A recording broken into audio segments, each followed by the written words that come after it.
Shalom saudara terkasih, salam jumpa bersama saya Romo Ansemus Amo MSC dalam Renungan Malam Paskah.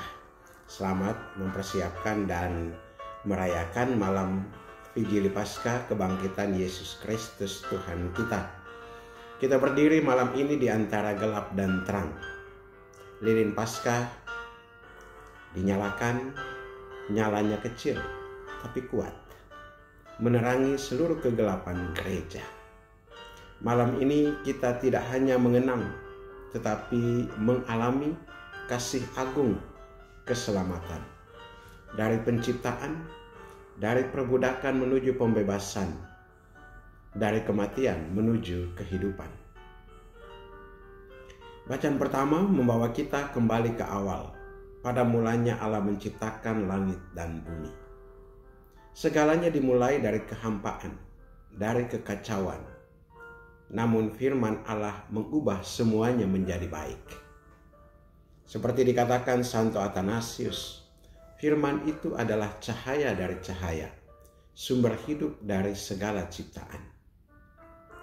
Paskah adalah perayaan Sang Firman yang kini membawa ciptaan baru melalui kebangkitannya. Abraham dalam bacaan kedua dihadapkan pada puncak ketaatan, mempersembahkan Ishak. Dalam ketegangan yang nyaris tak tertanggung, Allah menampakkan bahwa Ia bukan Allah yang menuntut korban darah anak, tetapi Allah yang menyediakan kurban pengganti, yang dalam terang Paskah kita pahami sebagai anaknya sendiri. Santo Irenaeus berkata, melalui ketaatan satu orang, seluruh umat manusia dipulihkan. Malam ini ketaatan Kristus sampai mati dan bangkit membuka hidup baru bagi kita semua. Dalam bacaan dari Keluaran kita saksikan Laut Merah terbelah. Umat Allah melangkah keluar dari perbudakan. Ini bukan hanya sejarah tetapi lambang pembaptisan dari air kematian menuju hidup yang merdeka. Paus Benediktus ke-16 dalam homili Vigili Paskah tahun 2007 menegaskan, melalui baptisan kita ikut mati dan bangkit bersama Kristus. Air menjadi tanda kehidupan baru yang tak bisa dihancurkan oleh maut.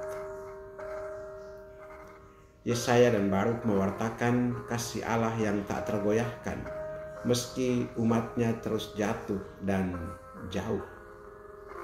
Dia mengajak, mari hai semua yang haus, datanglah ke air.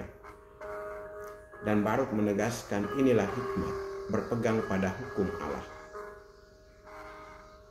Paus Fransiskus pernah menegaskan dalam pesan Paskah tahun 2016, bahwa Paskah adalah bukti bahwa kasih Allah lebih besar dari dosa dan pengkhianatan manusia.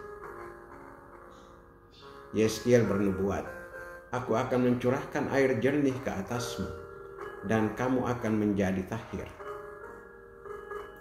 Ini adalah janji pemulihan, transformasi batiniah. Di malam Paskah, banyak saudara-saudari kita dibaptis, dan kita semua memperbaharui janji baptisan. Kita mati terhadap dosa dan bangkit bersama Kristus. Santo Cyrillus dari Yerusalem menulis, engkau turun ke dalam air dan diangkat keluar, lambang kematian dan kebangkitan Kristus. Lalu kita sampai pada puncak malam ini, kubur yang kosong. Dalam Injil Lukas, para perempuan datang pagi-pagi benar, tetapi batu telah terguling. Malaikat berkata, mengapa kamu mencari Dia yang hidup di antara orang mati? Pertanyaan itu adalah jantung iman kita. Kristus telah bangkit, Ia tidak mati lagi. Santo Agustinus berseru, kebangkitan Kristus adalah harapan kita. Kita ikut mati dalam Dia dan hidup dalam kebangkitannya. Saudara-saudari terkasih, kita masih sering tampak seperti Sabtu Suci, sunyi, gelap, penuh ketidakpastian. Di sini kita pun diundang untuk tidak tinggal dalam ketakutan. Kristus bangkit adalah terang tidak bisa dipadamkan oleh kegelapan. Maka kita pun diutus untuk menjadi ciptaan baru, membawa terang itu ke rumah, lingkungan dan masyarakat kita. Malam ini kita berdiri seperti para perempuan di kubur.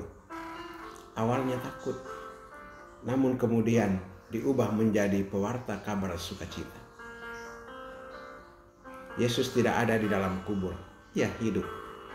Dan karena itu kita pun bisa hidup baru. Kita bukan lagi budak dosa, kita adalah anak-anak terang. Kristus telah bangkit, Ia sungguh telah bangkit. Haleluya. Berkat Allah yang mau kuasa turun dan tinggal atasmu, dalam nama Bapa dan Putra dan Roh Kudus. Amin.